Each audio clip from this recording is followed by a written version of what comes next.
This is that new SG Standard 621 that I got. And if you watch the previous videos, you'll realize that I was gradually more and more unhappy. Or is that less and less happy?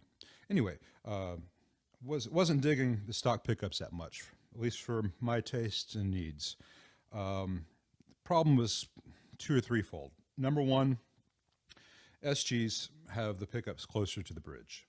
The bridge pickup is about a 1/16 of an inch closer to the bridge than on a Les Paul or 335, and the neck pickup is a 1/2 inch closer. And so they're in a more mid-rangey place and a much brighter place.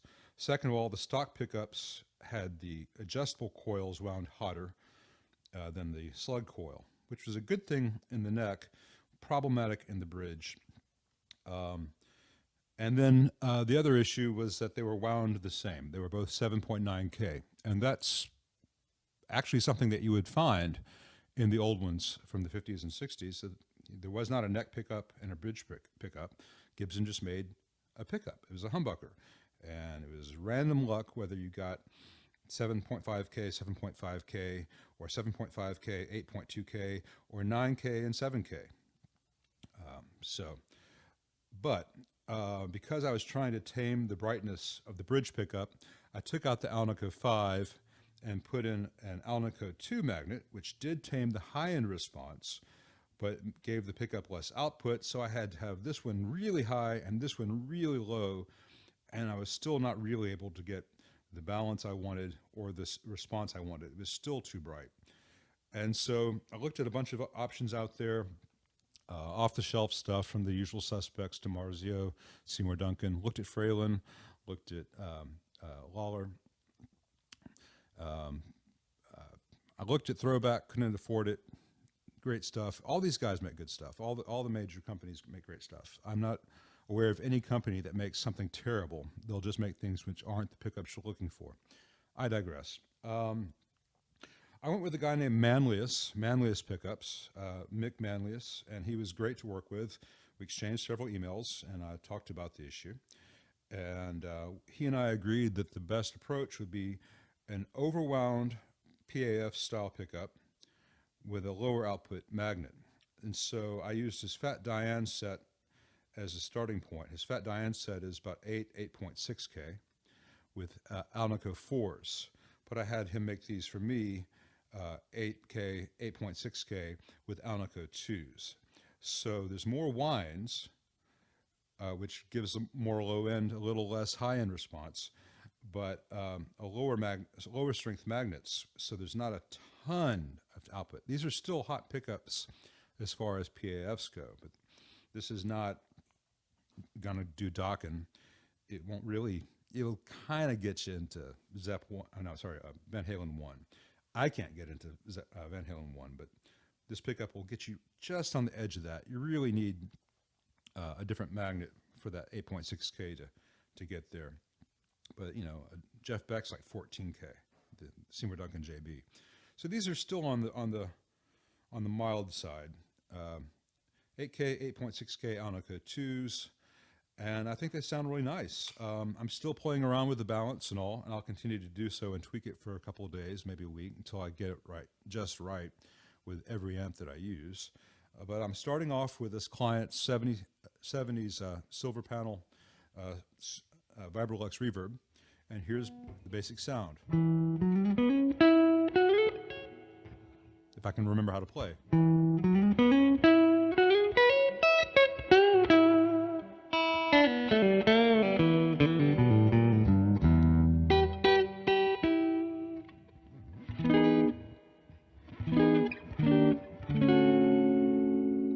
It's got a really nice response overall. It great string to string clarity.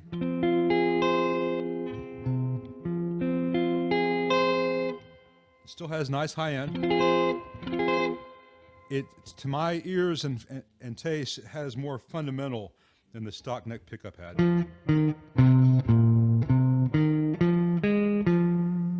Something's buzzing in the amp or the cabinet it's on anyway.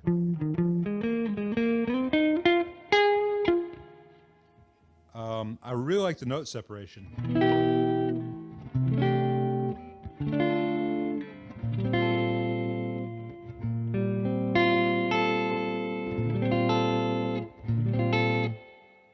I've got the amp set flat.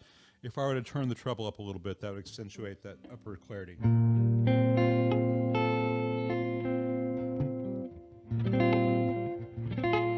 Still trying to learn how to play Gibsons again.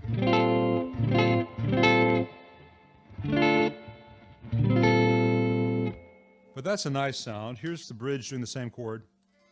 Oh.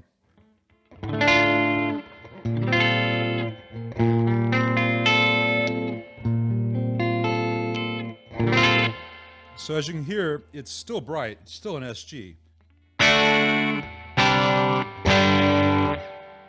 But it has more mid-range grunt and attitude than the stock ones.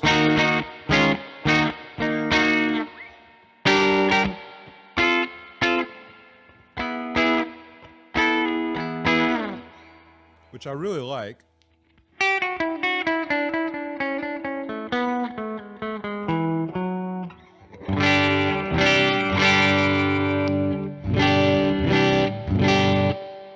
That's throwing off a lot of high end. Throwing off a lot of low end, rather.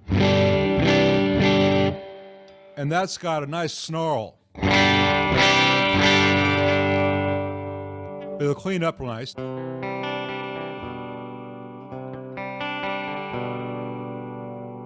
There's a mid-range character there that I just was not able to get with a stock pickup, and it's there now.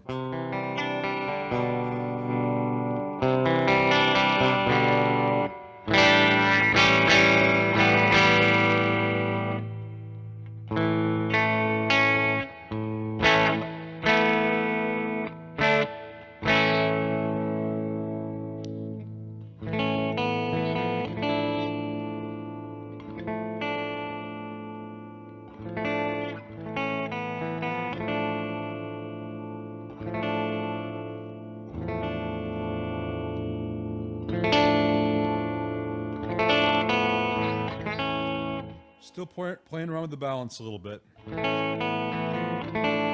That's not perfect in the in-between, but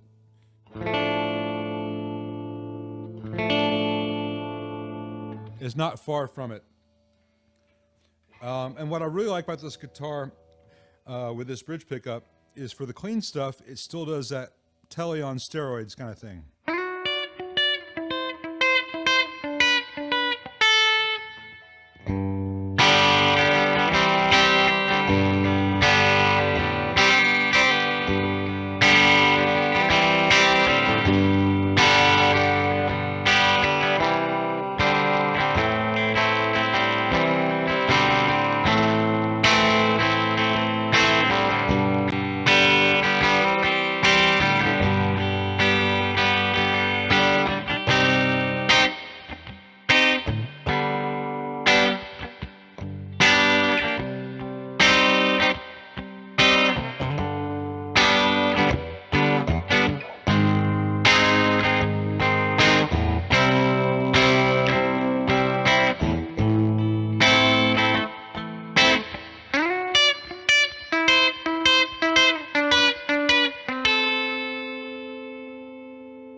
Everyone needs an SG for Dylan. I'm sorry.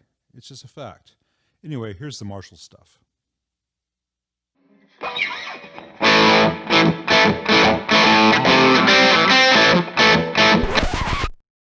It's really worth pointing out that a single SM57 running into a Line 6 UX2 straight to hard drive cannot really capture the actual sounds of the recordings that I'm referencing here, aside from the actual players being much better than I am. These were all done with better mics and or multi-mic setups, running into Neve and APIs, running with EQ, compression, hitting analog tape really hot. I need to upgrade my recording setup. I'm going to be trying to do that over the coming month or two. It's very easy to get good, clean guitar recordings. Overdriven guitar is very difficult, and this recording is not doing the Marshall here, which is a 76-2204 justice. It's not doing these pickups justice. It's not what it sounds like in the room, but with the gear I have, I'm thus far unable to capture that. I'll be working on that. Anyway, back to the show.